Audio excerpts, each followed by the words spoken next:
पुरुषों को लगता है कि घर में रहने वाली औरतें करती क्या हैं। दिन भर घर में बैठ के टीवी देखती हैं, सास बहू की गॉसिप करती हैं और मुंह पे फेस पैक लगा के बैठी रहती हैं। अगर ऐसा ही है तो क्यों न देश की सारी औरतें एक दिन एक साथ काम से छुट्टी ले लें। कुछ वैसा ही जैसा 24 अक्टूबर 1975 को आइसलैंड में हुआ था।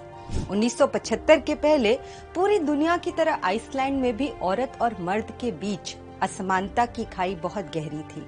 घर से लेकर बाहर तक हर जगह मर्दों की सत्ता थी। देश की 90% से ज्यादा संपदा पर मर्दों का मालिकाना हक था।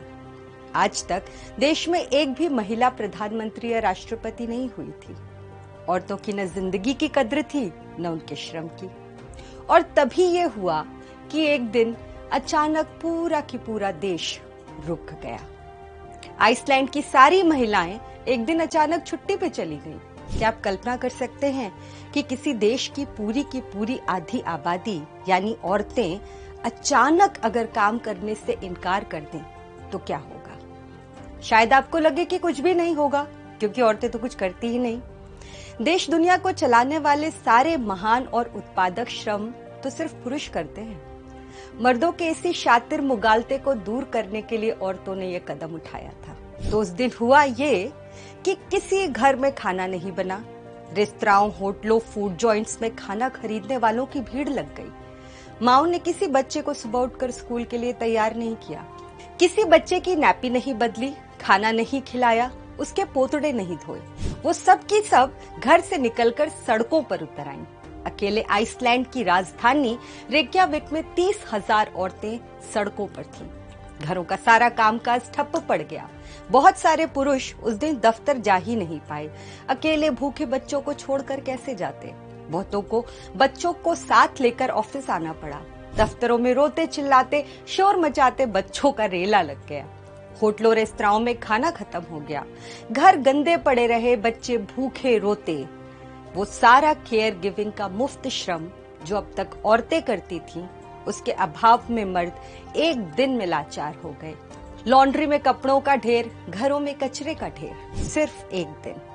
सिर्फ एक दिन औरतों ने काम करने से इनकार किया और पूरा की पूरा देश मानो पटरी से उतर गया। ये वही काम था जो औरतें सदियों से करती आ रही थीं और उससे कोई महत्व नहीं मिलता था। उसे दोयम दर्जे का समझा जाता, जिसकी उत्पादन और राष्ट्र के निर्माण में कोई भूमिका नहीं थी। मर्दों को उनके श्रेष्ठता बोध से बाहर निकालने और सुनहरी नींद से जगाने के लिए ऐसे ही एक झटके की जरूरत थी जो आइसलैंड की औरतों ने मर्दों को दिया था। इस घटना के एक साल बाद यानी 1976 में आइसलैंड में जेंडर इक्वालिटी कानून लागू हुआ। कानून आने के 5 साल बाद यानी 1 अगस्त 1980 को विग्दिस फिनबोडोतिर आइसलैंड की पहली महिला राष्ट्रपति बनी। आज वर्ल्ड इकोनॉमिक फोरम के जेंडर इक्वालिटी इंडेक्स में आइसलैंड सबसे ऊपर है। वहां की संसद में महिलाओं और पुरुषों की संख्या बराबर है। उस देश में बच्चा पालना सिर्फ औरतों का काम नहीं, मैटरनिटी और पैटर्निटी लीव बराबर है। लेकिन इतना होने के बाद भी जेंडर भेदभाव अभी पूरी तरह खत्म नहीं हुआ है, जिसके खिलाफ इस महीने की 24 तारीख को उसी पुराने इतिहास को दोहराते हुए आइसलैंड की औरतें एक बार फिर सड़कों पर उतरी।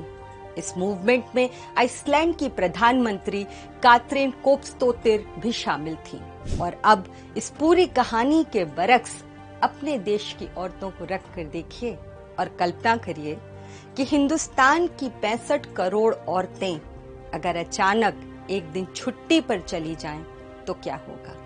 सिर्फ और सिर्फ एक दिन के लिए वो कोई भी काम करने से इनकार कर दें। बस कल्पना करिए, क्योंकि ऐसा कुछ यहाँ अभी 200 सालों तक नहीं होने वाला।